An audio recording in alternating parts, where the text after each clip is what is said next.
So good And evening and thank you for zooming in to Tastefully Provocative. This evening we are interviewing the lovely Miss Jhiree Davis Jones. Miss Jones is, I don't know your exact title. so I'm a licensed professional counselor, and I'm also a school counselor for Patterson Public Schools. Okay. And tonight we're going to talk a little bit about your new book, as Yay. well as if you could help us out because of the conditions of our society, just the pressures. We're going to talk a little bit about mental health. And if you can just kind of define it and give us a little bit of background as to what made you go into this counseling profession. Awesome. Absolutely. So I became interested in the field because I was originally a teacher. So I taught in Patterson for about 8 years. And, I noticed that the students were sometimes not able to focus. Maybe they were sleepy, maybe they were hungry, maybe they were crying. And because of the, rigor that we have in Patterson, I was forced to kind of ignore the social well-being of the child and focus on teaching. And so after a while, that just didn't work for me. And I wanted to know more about the whole child. I wanted to know why they were restless, and I wanted to know what was going on at home that was causing them not to get the meal in the morning. So I wanted to know more about the entire child. And so I went to school to become a school counselor. And along the way, I became a mental health therapist as well. So I love the helping profession, and teaching is also a helping profession, but I wanted to tap more into the social, emotional well-being of not only children, but adults. As a child who was given to my grandmother at an early age because my mom was an addict, I fell into a lot of traumatic experiences. So I definitely understand the effects of trauma and how that can have a negative impact on your life if you let it overcome you. So I am very motivated, and my purpose is to encourage others that are having trauma or had experienced trauma to push past it and to define their purpose and work into a positive light to fulfill that purpose. That's really nice. That's really nice. Because sometimes when we experience the trauma, unfortunately, we don't get a grasp on it, and it affects us, and we live with it, and we carry it as a part of baggage, and we take it out on other people in different ways, as well Absolutely. as not develop ourselves. So, and let me segue into this question, because I think it's like really apropos at this point. Are there signs? When do you know that you can channel something that is challenging in your life to something positive? Is only because people have similar experiences, and then one person will go this direction and be you, or and then the other person will use it as a Okay. hindrance in their own life, yes, or a crutch, yes. Mm-hmm. So the goal there is, and I talk about it in my book, is how I turned the pain into purpose, in essence, right? And so what do you do with that pain? How do you express that pain? So I am definitely a firm believer in journaling. And so you journal those negative events away, and that's what I like to call it, journaling away. So you wrote it, you got it out of your system, and now how can you make sure that someone else doesn't experience that? Or how can you make sure that you can be the cushion or the ear that someone needs to help them go in a different direction? And so I had all those things lined up for me. So developmentally, when I was in high school, I had a group of people that I relied on. And so it's all about building that support system and then finding positive ways to deal with or cope with what it is that you're going through.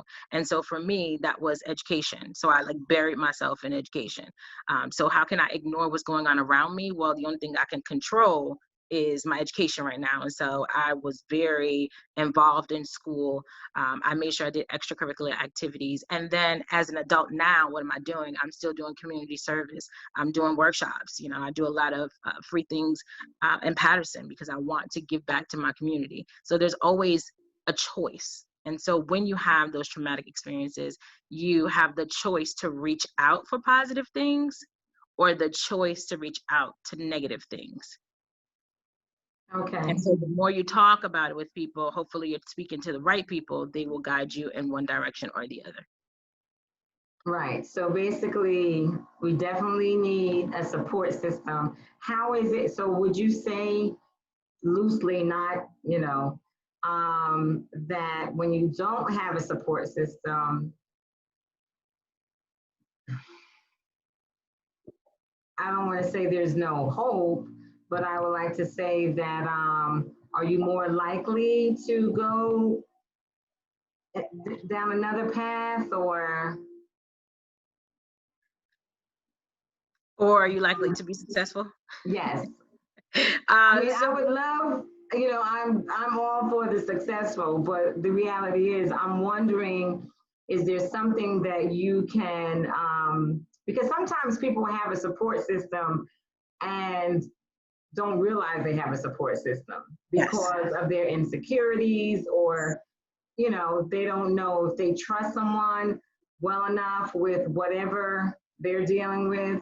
So I guess I'm asking, and let's say at a teenage age, because a lot of times that's when we start laying the path out, for our lives and making those choices to say, this is what I'm going to do, regardless of, um, those who don't acknowledge or realize they have a support system. What is there something that they can say to stimulate themselves or encourage themselves before Yes. reaching out to other people? Yes. So there's definitely affirmations that you can start to reach for, but again, that has to be someone that's really motivated to want to go the positive direction. So what I would say even prior to that is, you mentioned teenagers, right? High school kids, is that seek your, the teachers that you feel that you have a great connection with. There's always like that one or two teachers that you're like, you know what, she is mad cool, or he's mad cool, so I want to talk to him. So seek those professionals that you feel that you already have a relationship with. Of course, find your school counselor and speak to your school counselor, schedule an appointment with them. And so if you don't naturally have, like I didn't naturally have a mother that I could turn to when I was having insecurities or when I had certain questions. And so I had to reach for, I always say that I found bits and pieces of a mother from different people. So I would reach for that person that I felt I could trust. I would reach for the person that I felt I could be vulnerable with and I could cry with that person. So I kept reaching to find what it was that I needed from other adults that I didn't get from my mom. And so constantly, reaching for that help is beneficial, whether again it be your school counselor, a best friend, a teacher that you have a great relationship with. Maybe it's one of your friends' parents. Who's the cool parent? Which of your friends has said, I love talking to my mom because she understands, or I love talking to my dad because he understands. So try to reach out to all of the people that you have around you.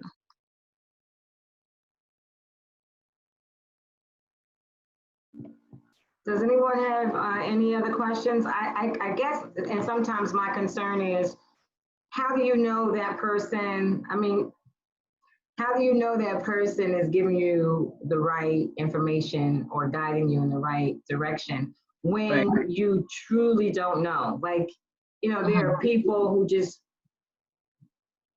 don't know, or, because you trust somebody, how do you know that that person is directing you? They may even think they're directing you in the right direction, Yes. and they're misguiding you. Yes.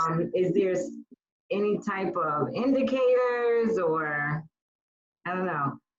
In that case, I'm going to definitely say a reliable source would be your school counselor. So if you wanted to go directly to someone who is there in place to guide you in the right direction, you can absolutely trust your school counselor.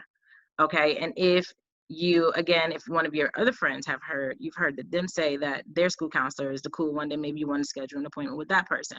But word of mouth is also great. You have the school counselor in place, and if your parents are tangible, absolutely reach for your parents. They're going to tell you the best thing to do, and continue to also, like, stay in tune with yourself. What are you feeling? Is your gut feeling telling you no? Is your gut feeling saying ahead of the road there's going to be problems? I probably shouldn't do that. Listen to all of those things. Okay. I had another question, but I should have written it down. Do you have something, Kevin or Christy? Oh, Wait, hello, wait, one question. Hey, so good evening. So how do you help Black parents deal with or recognizing what mental illness may look like? And did you say Black parents? Parents, Black, white, whatever, but parents. I mean, we have a stigma with mental health in the Black community. Yes. It was shunned upon, it was looked at as being weak. Well, Absolutely. we're in a different dynamic these days. So how do you help parents, if you will, particularly Black parents, recognize mental health or opportunities to help a child that may be dealing with mental health issues? Right. So I would suggest that number one is that as a parent, we know how our children normally operate, right? We know that, some of our kids are more happy. Some of our kids like to eat. Some of our kids don't like to eat. Some of our kids are picky. So just paying attention to your child's routine, and if that starts to shift. So now if they're having extreme like high to low moods. So if 1 minute they are perfectly fine and humble, and the next minute they're like yelling in your face, and so the behavior is not normal, you would want to talk about it and try, point out exactly what it is that you're observing with your child, and say, I noticed that this is happening. Do you want to talk to me about it? So you want to be that person that listens to them and try and understand what's going on. And if you feel that this behavior has continued for, I would say, like a week, a little over a week, you notice that the behavior is continuing, you would want to ask your child, are you comfortable talking to someone? And if your child is not comfortable, maybe you want to suggest going with them. And when I say talking to someone, that's a mental health therapist, that's also maybe the school counselor. Sometimes insurance does not cover it, and so you want to try and find those free resources. The school counselor can give you the temporary assistance, but also refer you to a long-term counselor that can see you weekly. So again, it's all about monitoring your child's behavior. If you are in fact aware of maybe some trauma that they recently experienced. Like I had some students who had got into a bad car accident, and one of their friends passed away. And so the happy, bubbly person that they once were, they're no longer. They are isolating themselves. They are withdrawn. They have social anxiety. And so you're noticing again that behavior has changed. So what is it that you can do to intervene to try and get them back to their healthy, normal functioning? And that is to seek for help outside of your home. Great, thank you. You're welcome. How can we, or is there something that you can share with the audience that differentiates between just like when we say mental health, as an educator, I will say if I'm stressed out, I need a mental health day. That just means I need to unload and just take a break and reset so I can be productive and effective moving forward. So the problem is, as Christy's husband said, I don't know your last name, Christy. There's such, he was talking about the stigma.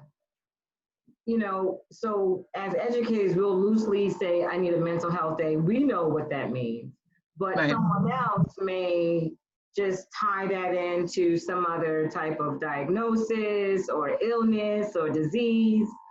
I don't think people realize the range and the breadth of mental health, you know, and what it means. Is there, I would say, a range, and I don't like to use the word normal. So is there like a range that everyday people could understand that this is considered mental health?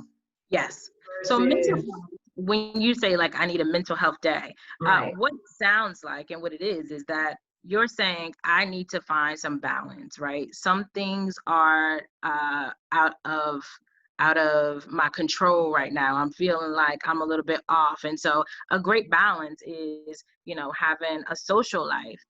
Making sure that you're catering to your personal life, making sure that your professional life is in check, and also making sure that you're taking care of yourself. What does self-care look like to you? Okay, well, I need to take off this day from work because I realize that I'm not balanced right now and that something is off. So I need to be in tune with my body and figure out what is happening. Maybe it's a situation that just got you feeling like you're off track. And so I need to take a minute and, as you stated, reset, right? Maybe that involves doing some meditation. Maybe that involves doing some mindfulness and some breathing techniques. But I know that I feel my body is not functioning the way that it would if I was feeling balanced, right? So the mental health is making sure that you're taking care of your physiological well-being, right? So you want to, and that is like the absence of mental illness, right? So mental illness is something different, and that's when we have, you know, anxiety disorders, we have bipolarism. So those are the diagnosed mental illnesses. And so when you have a mental health, you're balanced, and so there's lack of a mental illness. okay. I want to ask a question. What you said about the anxiety part. Is there a spectrum for anxiety? Like, how do you like you like I just feel tense or I feel whatever. Like, Yes. is there a spectrum for, you know, you have anxiety as an issue, or is there just normal anxiety? You understand what I mean? Yes, that's a great question. And there is something called healthy anxiety, right? And then there's also an anxiety disorder. So let's talk about the difference. So a healthy anxiety, right? I'm about to go on stage and I have to sing in front of like 300 people, right? So I am anxious, right? Because something big is about to happen. Another example is I'm about to go and take a test. Right, I'm taking this test. This test depends on my future, whether or not I'm going to get my career of my dream or not. So I'm going to be anxious. Those are normal, healthy anxieties, right? Then the flip side is that you have this anxiety or this fear that if I leave my house, I'm going to get hit by a truck. So I'm staying Okay. inside. So that is a debilitating fear. That is when Yes. anxiety is now getting in the way of you living a fulfilled life. So it's getting in the way of you going outside and doing normal things, or, you know, going with your friends or going to the grocery store. And so it becomes debilitating where it interferes with your normal lifestyle. So if anything is interfering with your normal lifestyle, that's when you need to seek a professional. Okay, got you. Makes sense. Thank you. You're welcome. Thank you for asking that question, because I had an anxiety attack just before school. And I think I was just zoomed. And no, I'm serious. I went to the hospital. I couldn't breathe. Yes. I actually thought I had COVID because everything associated with not breathing is COVID, but it was an anxiety attack, is what the doctor said. Anxiety attacks, Thank you, Christy. they are real. You're welcome. They are real. That was the first time that had ever happened to me. Oh, wow. Yeah. Wow. So there's a lot of techniques that you would learn in therapy if you constantly had these anxiety attacks, you know, how to talk yourself down from them, how to prepare, because what happens is your body is going on a roller coaster that you don't want to go on. So it's like, what is happening here? Like, and then it's a flight response and it's not needed. So everything is in balance when you're having an anxiety attack. Well, what threw me off was I called myself calming myself down. I went to a cookout the day before. You know, we had all of these workshops prior to the cookout, but I felt like, okay, I'm going to relax this day. And then Labor Day, I woke up, trouble breathing. And, you know, I brought myself to, after a while, I was like, okay, something's wrong. Let me go to the hospital. And he said it was anxiety and stress. And he was like, well, what are you stressing about? What are you anxious about? And I was like, oh, you know, but that was the first time that it affected me that way. And here I thought I was balancing it by relaxing and going to a cookout and, you know, Yes. but my body, so what my body and my mind wasn't in tune with each other, because what happens there? Yes. So what happens a lot of times with anxiety is that it's delayed. And so your body allows you to get through all the events that you need to, because you're like, oh, great, I did a great job. I finished that and I'm great. And the next day, like when it's supposed to be as calm as can be and you finally got through everything, it'll hit you like, nope, we're not done yet. Actually, we got through that and now I'm just going to crash. So there's no such thing as delayed anxiety. That happens quite often. Hey, Robin, what role did you play in that get together? Like, did you lead it or were you a participant? And the reason I am, I was a guest. So I just thought I was relaxing. I said, I need this before school starts. Let me just, you know, they told me to bring my chair. I thought I was good. And the sun, it was, I keep saying Memorial Day. It was Labor Day. I wake up and I was like, oh, I got a chest pain, you know? And I said, let me put some laundry in anyway. So I'm walking, I'm thinking it's a temporary, and I'm raising my hand, and then, you know, but it's funny you said mindfulness, because we've done mindfulness activities with the students for the first 2 weeks of school in East Orange, because they felt that just with the social injustices, being home from last year. Give me 1 second. Dog has anxiety. That's funny. Every time you get ready to do these things, Robin, he's like, here she goes. No, I know. Oh my gosh.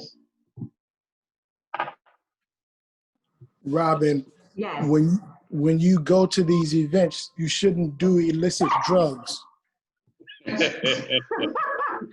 don't do drugs. I'm a cornball. I don't do drugs. Let me see.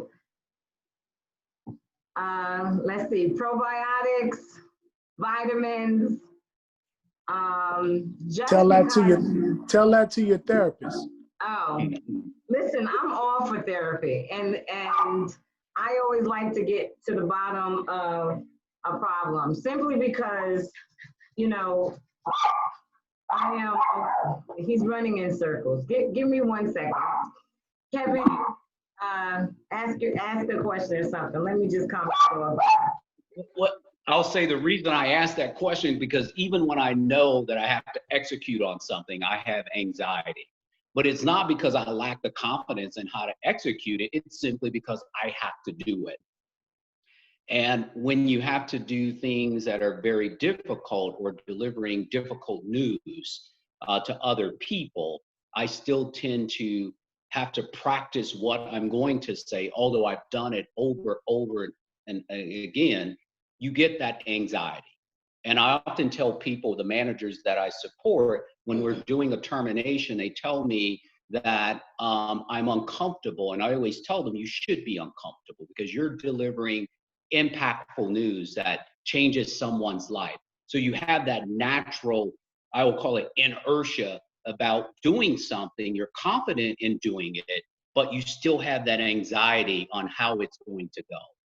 So that was the reason I asked, what role did you play in that picnic planning? Because when I do plan something, or Christy plans something, I'm just off kilter, because I'm like, should go this way. What we're going to do about this? What happens? There's a contingency plan, right?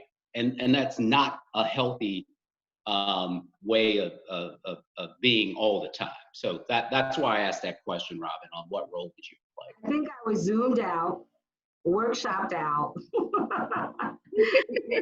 And I just couldn't believe it because, 22 years of teaching, I feel like I got this. Like, what, okay, we'll learn something new, big deal, but I don't know, I guess it comes with getting older. I have no idea. Robin, let's not forget that in 22 years of teaching, you haven't done virtual school.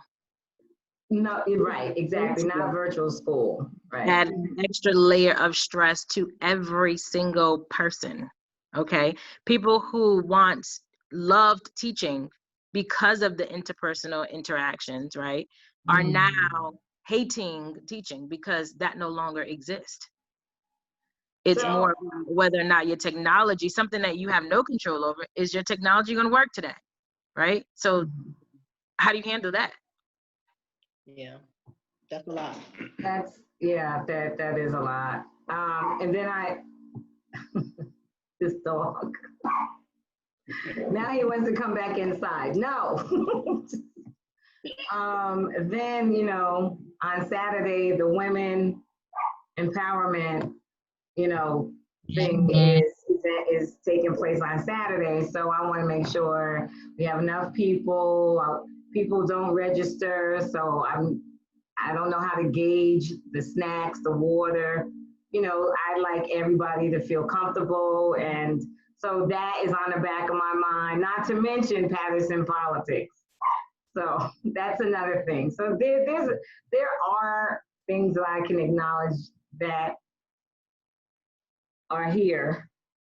And I thought I was good at compartmentalizing, but apparently that mindfulness did help me. I'm like, if you guys aren't gonna breathe, I'm gonna breathe. Let's follow this video. Yes. So what I'm hearing from the both, I see Robin and then Christy's down bottom, and I think that's your husband, right? Christy's husband. James. Yeah. Okay. Tell me your name again. James. James. Okay. James. So what I'm hearing from both Robin and James is that you both have an expectation of what things should be. And when you have an expectation of what things should look like, and you don't just allow it to flow, then there's a setup for disappointment. Right? And so, yes, you can plan for some things, but while you are planning, you have to say, especially you, Robin, who has an event coming up, and I do them all the time, so I know what you're experiencing, but you have to say that you have no control over certain things and an absolute control over other things. And so I'm going to focus on the things that I have control over. And that is, what is that list of things that you have control over? But you do not have control over who's going to show up. And for you, James, you do not have control over if your chicken is going to be cold by the time your guests get there, right? You don't have control over that. That's right. So not setting yourself up with these expectations and just saying to yourself, and actually like practicing this, is that it's going to be what it's going to be. I have done my absolute best to set this up, and however it turns out, it's going to be what it's going to be. Yeah, it is what it is. Right.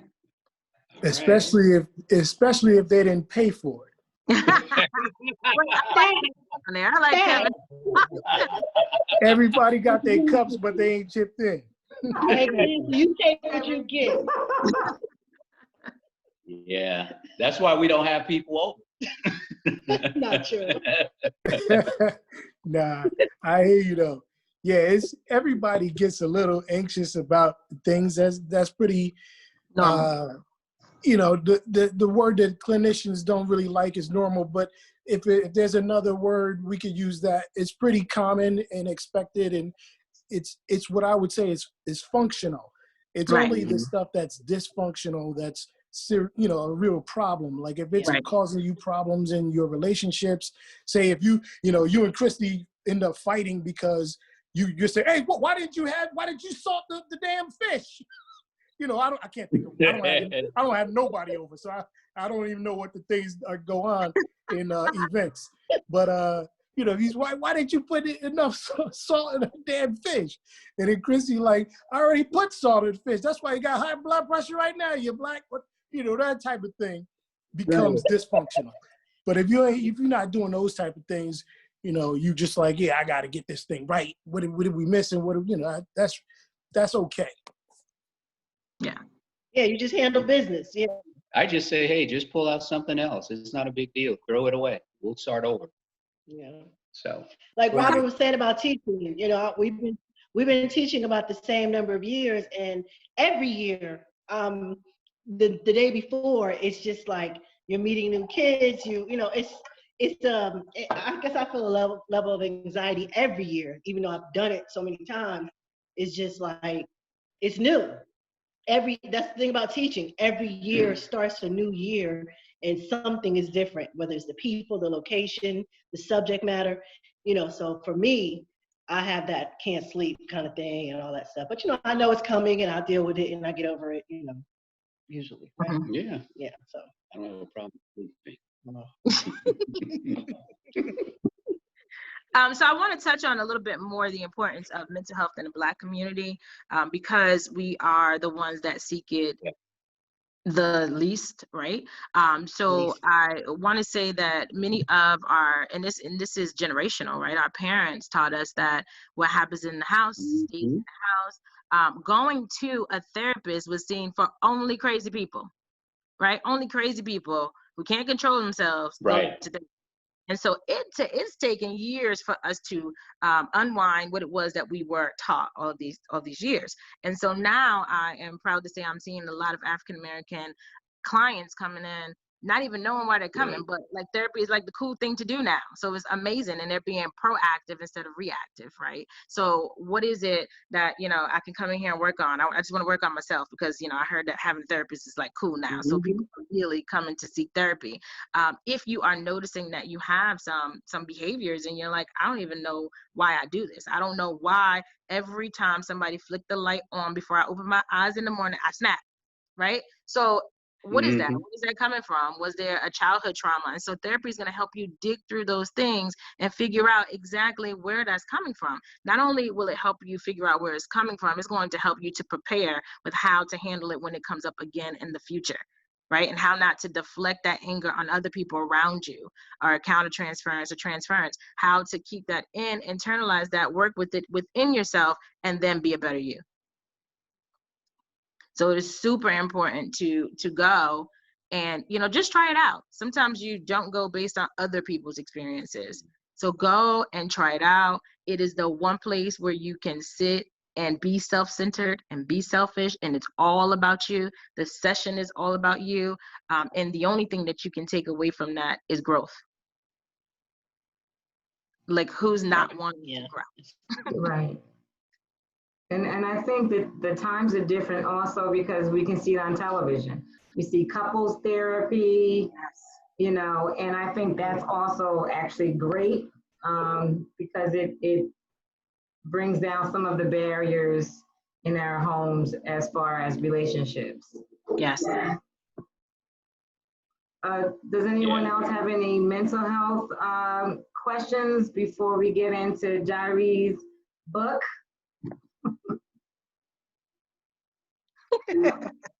Okay, she's ready. She's ready to promote and she's ready to sell. First, before you start, I don't know if you told us where your location is. So my private practice? Yes. Okay. So I have a practice in Paramus, New Jersey. I am actually off of by Bergen Mall, the U-turn for Forest Avenue. My practice is here. I have 6 therapists that work for my practice. I'm excited that 3 of them are African American. I am trying to snatch up every African American therapist there is out there because it's so hard to find us. And even when people are calling, they're like hesitant, and I'm like, did you call because you want a Black therapist? I am so proud to offer you a Black therapist. There is something about having a Black therapist. It feels like you can connect with them right away. You feel like you can use your terminology. You don't have to start from scratch, right? They're going to understand certain things within your household. They're going to understand sayings. They're going to be able to finish your sentences sometimes. And so there's that nice connection that allows you to be vulnerable with someone from your culture. So I'm located again in Paramus, New Jersey. I said a lot just to tell you my location. No, I think that's awesome because, listen, we're here to promote you as well as educate the public. So I think that is a big deal because, trust me, that's a big deal. I will not give you that example and put my personal business out because I forgive my ex mother-in-law. Okay. Okay. But well, no, I mean, you know, and it happened so long ago, but I can tell you, when it came to marriage counseling, she felt that a Black man going to a white counselor uh, would not jive because she felt that he would not understand the challenges of a Black man. And so, I mean, so now I put it out there. So, yeah, so yes, that is a big deal. That's a big deal. And it's a big deal because my daughter actually recently went through that as a speech therapist. They asked for a Black speech therapist. She said, Mommy, I never heard that before, but I was excited. She was excited. It was a win-win. Yes, yes. And so the practice is in Paramus. And what else did I want to say? I get excited talking about therapy, as you can see.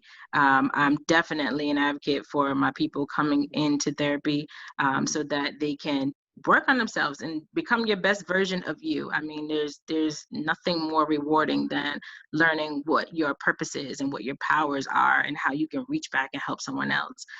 So definitely, if you haven't looked into therapy, shop around. You don't have to just pick the first therapist. You know, if you're not finding a connection, then don't pick that person. But we are here. We are accepting clients. We are virtual. We also have in-person sessions. Some people would prefer to be in person, but of course we have a COVID-safe environment, and so we are accepting new clients. What type of therapy is offered at your practice? So I'm a firm believer. I'm a firm believer of having an eclectic approach, okay. And that is meeting the patient where they are and giving them exactly what they need. So I'm not going to say that I focus on just cognitive behavior because that may not be what you need. So we do an evaluation and assessment, and we give the client exactly what therapy we feel will be best suitable for what it is that they want to experience in therapy. So what are their therapeutic goals, and then we align the plan for them. Okay, so personalized, case by case therapy. Absolutely. Yes. All right, so tell us about this book. What's the title of the book? What made you write this book? James had a question. Oh, I'm sorry. Well, no, it was more of just more of a compliment. You seem very enthusiastic on what in what you do. My daughter is a licensed psychologist, forensic psychologist, and Nice. I'll have something to talk to her about. But it's very different talking to someone in your family who is a trained professional versus someone like yourself who you don't know. So Right. I guess you don't really treat your family members, right? I mean, is that something like not. My daughter will tell you that I am the worst. And my husband will say, "Don't you start that counseling stuff on me." Right. Yeah. And I can tell when I'm talking to her, I can tell where she's veering to her profession versus my daughter. So, right. But no, that was it. Just an observation. Good. Okay, Good great. to know. Great. So, Robin, what was your question now? I'm sorry. What's the name of the book?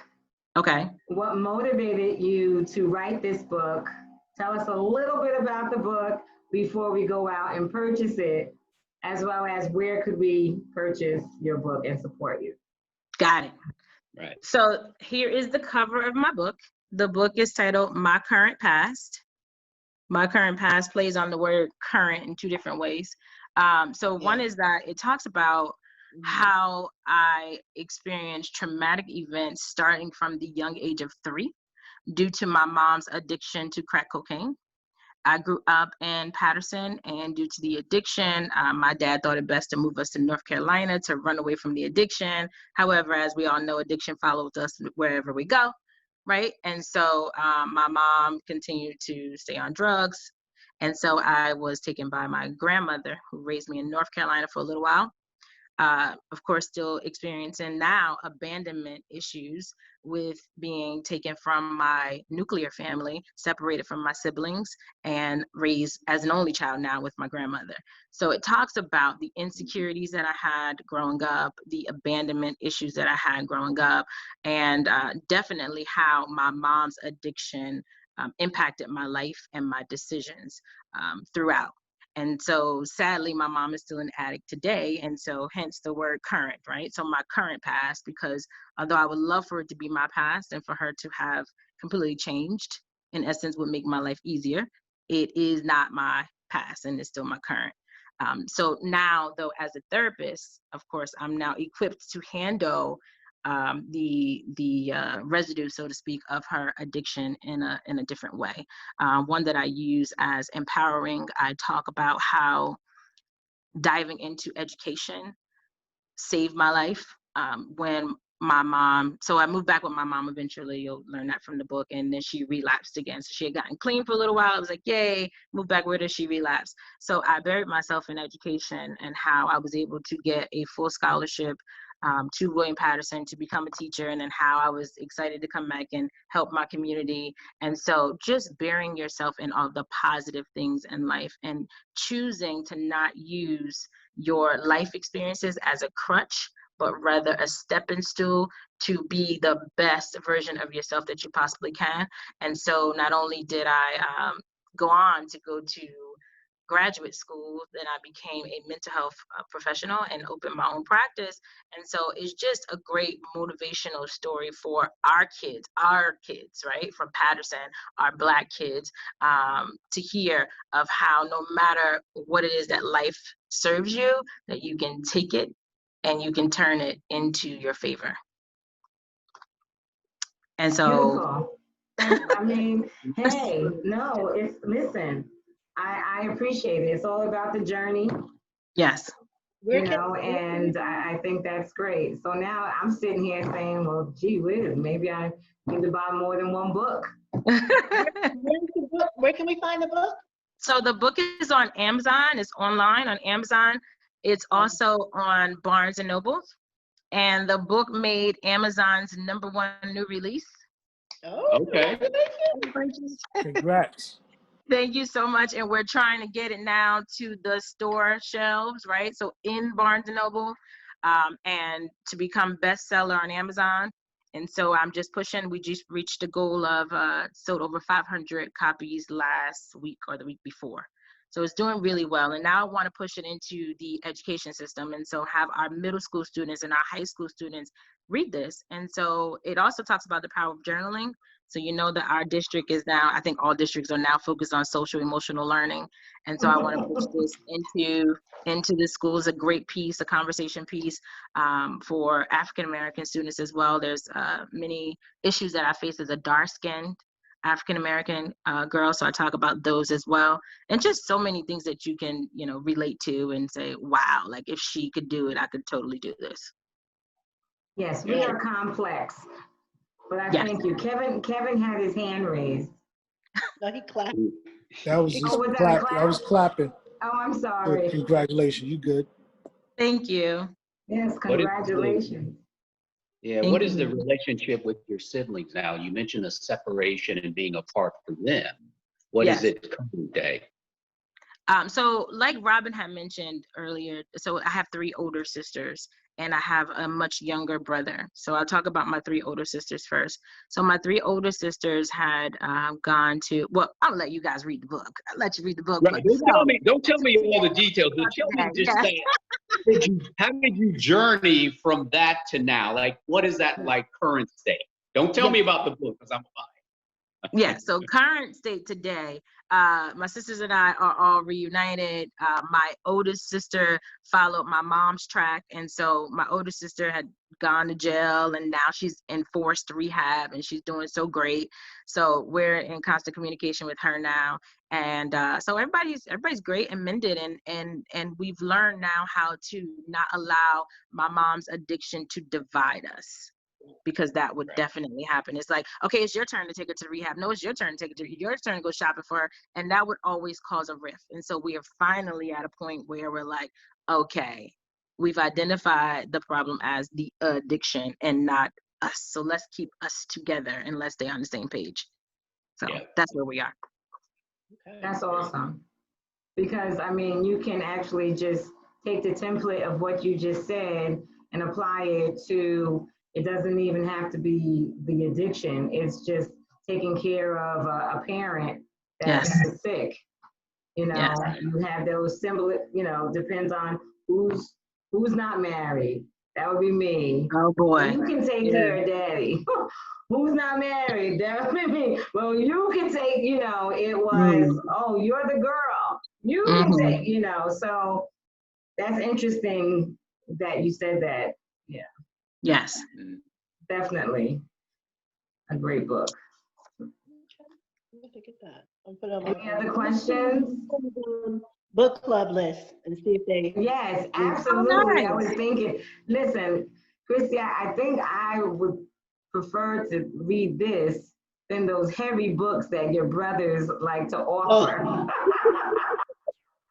Yeah, I agree. This is a really fast read. I mean, so far, people are like, I couldn't put it down. I was done in 4 hours. So I'm like, oh, great. You know, one of those. So it's really, and it could bring about so many hefty conversations. So I definitely encourage you guys to do it. I've also had a lot of people order to donate to shelters in Patterson, Eva's Village. We're donating to Eva's Village in about a week. I'm waiting for the books to come in. I've already donated to Straight and Narrow.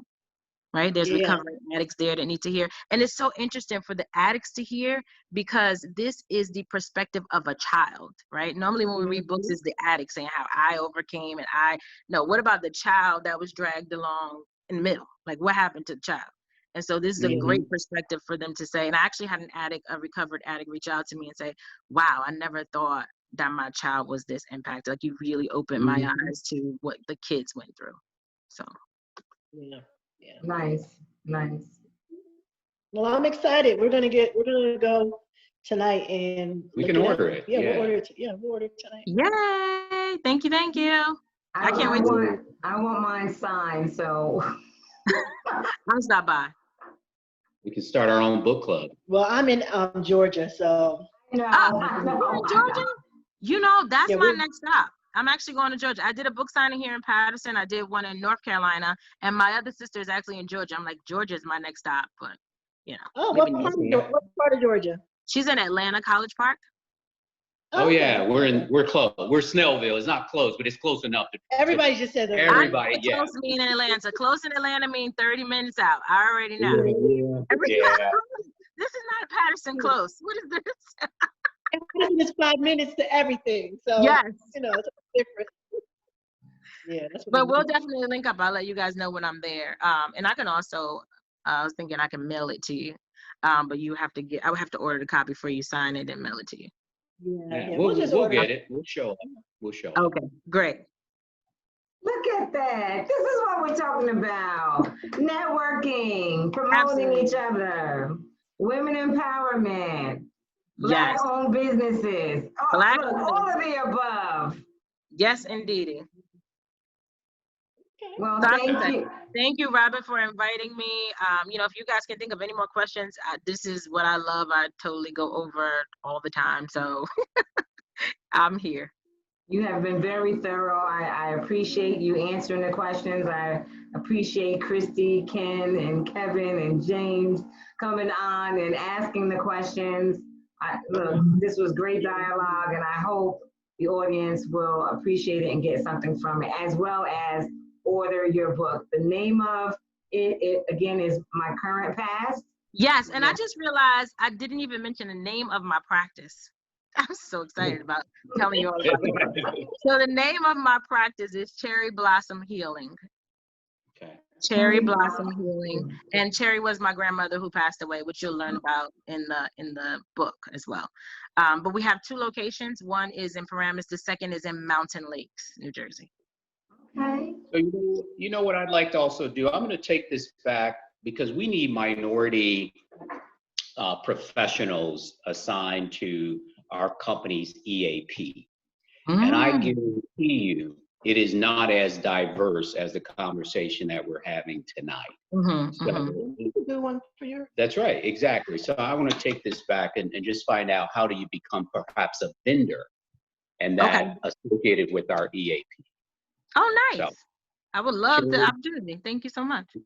You guys can put or exchange some information in the chat. Yes. I got it. Cherry Blossom Healing in Patterson, right? Paramus. I'm in Paramus. Paramus. And the website is exactly that, www.cherryblosomhealing.com. Okay. And All right. email is info@cherryblosomhealing.com.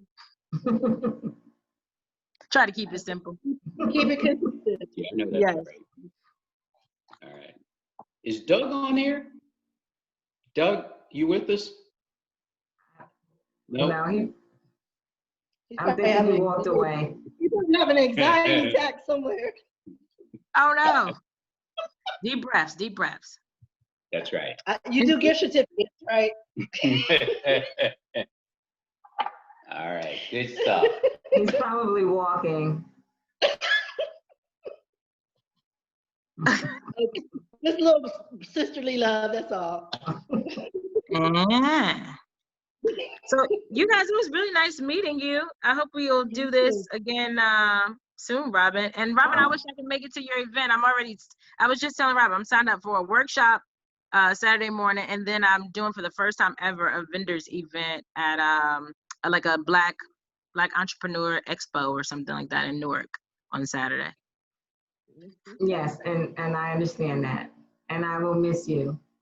I wish. Because honestly, our discussion section, we need someone like you that can just bring Yes. it in. You know, but we'll make it. I won't have an anxiety attack about it. You have better It is know. what it is, Christy. It is what it is. And remember, the message will be received whether it's 2 people or 500 people. Right. Right. That's Yes. Right. That's what the goal I is. pray my team comes, so it will be more than 2. Look at you looking at the worst number. I said 2 to 500. What about the in between? Right. Well, nice talking to you All guys. right. You as Take well. You care. guys have a great All right, night. thank you guys. Have a good Bye. evening. All right, folks. Peace. That was pretty cool.